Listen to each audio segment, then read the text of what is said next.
அப்போஸ்தலரான புனித தோமையாரிடம் ஜெபம். எங்கள் செல்வ நாட்டில் திருமறையை போதிக்க வரம் பெற்ற புனித தோமையாரே, நீர் ஆண்டவர் மீது உள்ள பற்றுதலால் ஆவலோடு மரணத்திற்கும் துணிந்திருந்தீரே. காணாமல் விசுவாசிக்கிற தூய விசுவாசத்தையும் மரணத்துக்கு அஞ்சாதுள்ள சிநேகத்தையும் எங்களுக்கு பெற்று தந்தருளும். நீர் எங்கள் நாட்டில் திருமறையை போதித்து அற்புதங்களால் எங்கள் முன்னோர்களில் கணக்கற்றவரை சத்திய வேத ஒளிக்கு கொண்டு வந்தீர். இன்னும் இந்த நாட்டில் எங்கள் சகோதரர்களில் எத்தனை கோடி பேர் இயேசுவின் மந்தையில் சேராமல் சிதறுண்டு போயிருக்கிறார்கள்.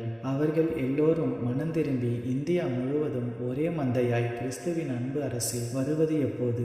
விசுவாசத்தில் உறுதி அடைந்த அப்போஸ்தலரே, இந்திய கத்தோலிக்கர் அனைவரும் விசுவாசத்திலும் பக்தி ஒழுக்கத்திலும் உறுதிப்படுத்தி அவர்களில் துலங்கும் விசுவாசத்தின் ஞான ஒளி எங்கும் பரவி இந்தியா முழுவதும் கிறிஸ்துநாதர் கொண்டு வந்த ஞான விடுதலையையும் சமாதானத்தையும் பெற்று அவருடைய அரசில் நிலை கொண்டு நிற்கும்படியாக இறைவனை மன்றாட வேண்டும் என்று உம்மை பிரார்த்திக்கிறோம்.